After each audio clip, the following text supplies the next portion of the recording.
Hi, welcome back to the channel. My name's Rebecca, I'm 44 years old and I'm somebody who used to suffer from multiple sclerosis, who no longer experiences any of the symptoms since starting the carnivore diet a year and a half ago.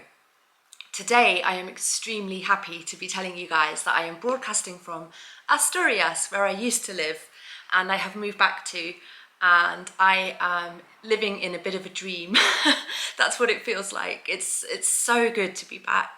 But it's not just going back to where I used to live, it's coming back to a new part of Asturias, which is even more beautiful than the mountain I used to live on. And so in this video, I just wanted to do a quick house tour. But before I do that, I need to give you guys an update on my MRI scan, because that's what everybody wants to know about, the results of my MRI scan. I've had lots of people commenting over the past couple of weeks while I've been in the process of moving house, asking for the results. Well, I have to tell you, I don't have the results yet, but I do have a date for which I will receive the results. So a letter arrived literally a day before I moved, giving me my appointment letter for the results, and that is the 7th of February. That's okay. If it had been sooner than that, actually, that wouldn't have suited me, because it's quite a long journey to Galicia. It's 3 hours from here. So to carry off this huge house move, you know, with all the animals and all my stuff, you know, and then have to come straight back a few days later would have just been a bit too much. So actually, from my personal point of view, that's okay. I can be here for a couple of weeks and go back in a few weeks' time. And actually, I've still got more stuff to move from Galicia, so that's actually quite handy. It's gonna fit in with my plans quite well. I know it's a long time to wait, for those of you who are really keen to know, but it's just the way it is here. I don't have private healthcare, so the results don't come in quickly. That's just the way it is. I can't make it any quicker. And this is not a TV show where I can edit things. Like, I have to wait for those results as well. So at least the MRI scan has been done and the follow-up appointment has been booked. And I thought about asking for a telephone appointment, but I do think it's best to go in person, because I can actually look at the scans myself. So yeah, like I say, I'm actually really pleased that there's been about a 3-week wait between the MRI scan and the results, because it's given me time to move and time to settle here before going back to Galicia. So, but there we go, 7th of February is when I will get the results, and I obviously will post the results as soon as I can. You know, whatever the results are, I don't mind, because at the end of the day, my symptoms have gone and I'm living a full life again.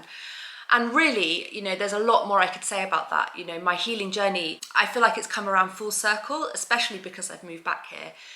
And yeah, like like I feel like I'm starting a whole new chapter and starting my whole life fresh. And for me, the healing journey has moved beyond just survival mode and into like a level of well-being that is the next level up. But anyway, I will probably talk about all of that in future videos. So yeah, I'm just taking in the fact that I have come home and all the animals are happy here, they're comfortable, and I just feel like I've returned to civilization a little bit. You know, even when I was on the mountain, I wasn't really living in civilization. I still struggled with fatigue, and it was a difficult way of life. It was challenging. And then at Mushroom Manor, the conditions were very challenging. And although I had my health back, it was a project that was too big for me on my own to do. And I was relying on people off the internet to come in and help me, and that's always very risky, and sometimes it went well and sometimes it didn't. And I'm just so relieved now to be in a civilized house, but within the most incredible scenery. Like, the air here is just some next level of pure and crisp, and you know, the difference that I feel already, it's quite astounding, really. So yeah, I could talk at length about how wonderful all of this feels, but what I'll do is I'll just show you a quick house tour and then I'll wrap up, because we've got so much to be getting on with. My 2 workaways are here, Brian and Leah. They're busy working in the garden, so I'm sure they'll say hello. But anyway, I'll get on with the house tour, and yeah, that'll be it. Okay. Here's Leah busily clearing a path up the mountain. And this is the front door. So you get to the front door. Okay, I'll start from the bottom.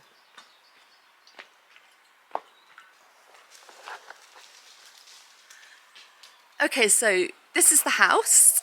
It's not actually a finished house. The upper floor is finished, but the bottom floor is still a work in progress.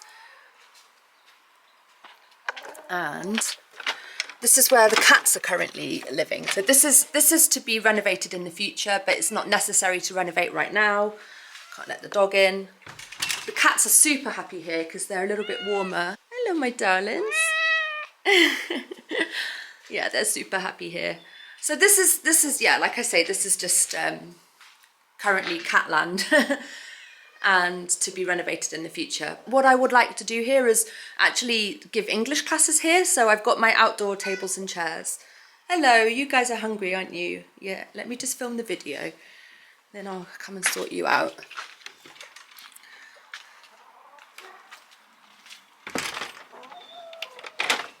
It's a bit steep access, but it is possible to get the car up here.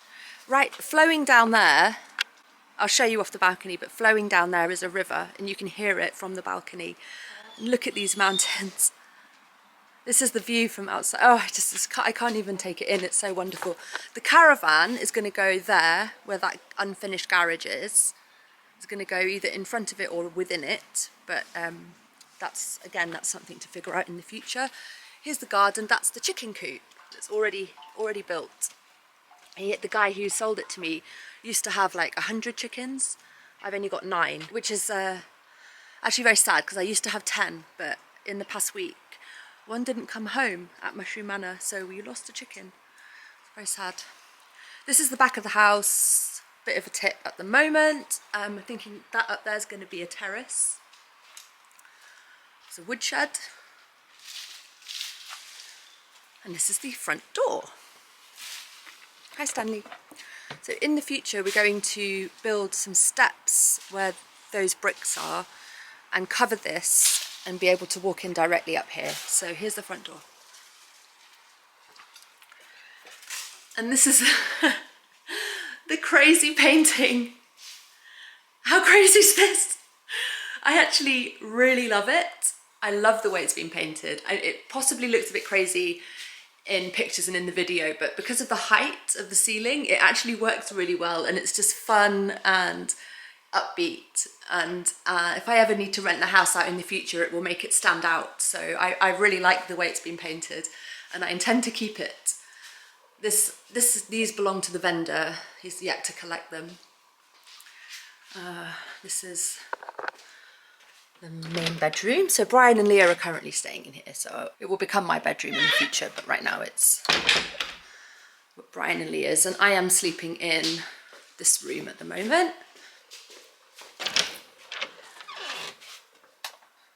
The bunk beds. So this is the spare room, obviously, but that's where I'm staying right now. Bathroom. To me, it feels like a miracle to have a bathroom that I can ventilate. At Mushroom Manor, there was no ventilation in the bathroom. Look at this, really wonderful high ceilings. There's a chicken coop again, and the mountains.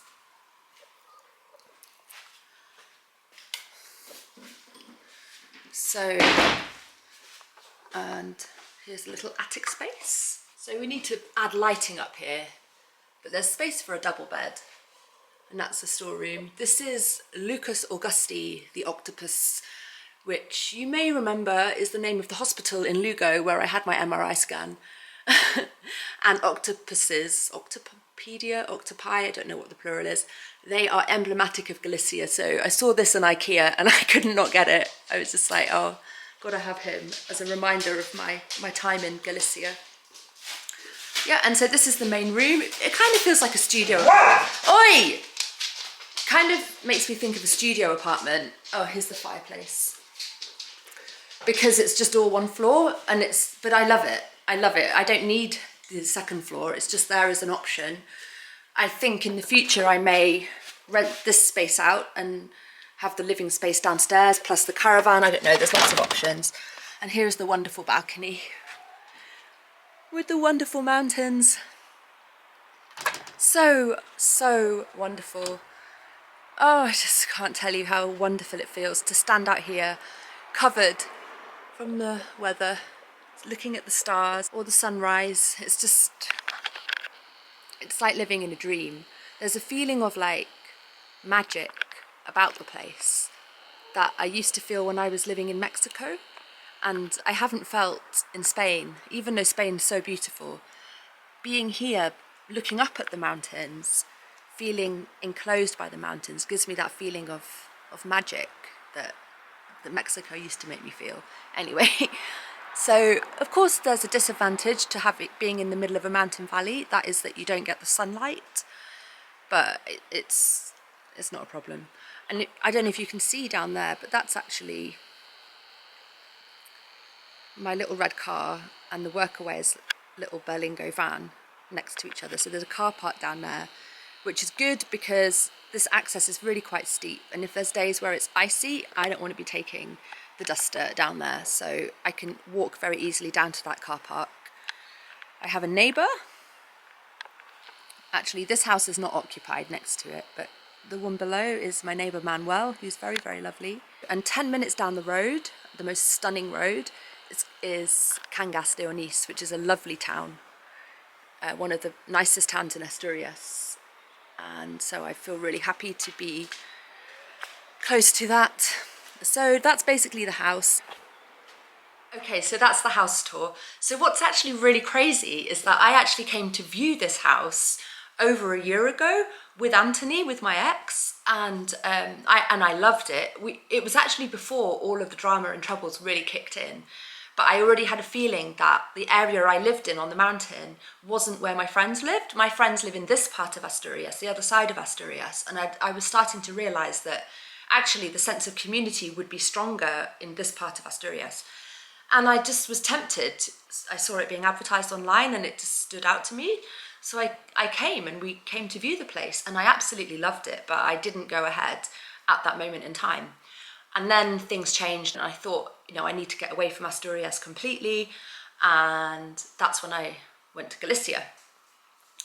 And then I realised that Galicia was lovely, and it did its job. I really needed to get away, but that this was where home was, and I wanted to come back and start fresh here. And I was looking online, and I saw that this house was still available. So I contacted the owner. He remembered me actually, and we met up here, and I still love the place. And I just felt like this is meant to be, the place had almost been sold to another person, but that person couldn't get a mortgage, so the sale fell through. And then the vendor took it off the market and had only just put it back on again when I started looking to see if I should move back to Asturias. So it was actually such a stroke of luck that it was still available. And I actually can't afford it until I can sell Mushroom Manor, but we've come to an agreement where I can move in here and I could put down a deposit, and he will give me a long time to pay off the balance. So I've got time to sell Mushroom Manor and I could move in straight away. So I just really needed to do that. I knew that I had to leave Mushroom Manor. Like, my time there was really interesting, really valuable, but it isn't where I want to be. This is where I want to be. And now I'm here. It's happened all so very quickly. But the great thing is I'm really close to the village house. I'm like 40 minutes drive from the village house, which is now ready to rent. So I can actually make a proper income now and, just get started. I'm going to yoga. There's a yoga class literally just 10 minutes down the road in Cangas de Onís, and I'm going to go there tomorrow morning, start the yoga classes. Vinyasa yoga, which is the more dynamic flowing yoga, which really appeals to me. And also, although I'm back on grid, the homesteading dream is not dead, because the vendor was telling me, Balbino, the vendor, is now a great friend of mine. It's all been extremely fun embarking on this new adventure, and oh my god, and I have one of my best friends, Valentino, an Argentinian lady, is 5 minutes down the road in the other direction, and honestly this road is not just any road, it's a mountain valley road. It's the most stunning part of Asturias, and I'm so blessed and so privileged to be here right now. Well, what I was saying about homesteading is that if you go up, there's like a steep walk behind the house that leads up to some open pasture land. And Balbino, the vendor, told me that the guy who used to graze cows there has died. So that means that I can potentially graze sheep there, because that's in the interests of the people who own if I fence it and keep the grass cut, everybody's happy. So at the very least I can walk the dogs there, because it's a bit different to Mushroom Manor. There's not all these open spaces, everything's a bit more hemmed in and steep. I was worried about Stanley at the beginning, but Stanley's loving it. He's absolutely loving it. All the animals are loving it. I'm loving it. And the workaways are here for another week, but they're really loving it too. They've been going climbing, they've been, you know, really enjoying the scenery, and the weather's been stunning. Today is like the first cloudy day since we arrived. It's been absolutely glorious sunshine since we arrived. And there's issues with the place, there's things that need to be tweaked, but it's not like Mushroom Manor, it's not on that scale. The conditions here, there's no mold, there's no asbestos, there's no radon gas, there's not the smell of the sewers coming up through the pipelines. Yeah, like I say, it's just a whole new start. So I think that's just about it. So 7th of February is when I get my results. I will probably vlog that day, and I don't know if I'll be able to vlog the appointment itself, but I will ask my neurologist if he doesn't mind and see what he says. And I hope you're all doing really well, and I will see you in the next video. Take care. Bye.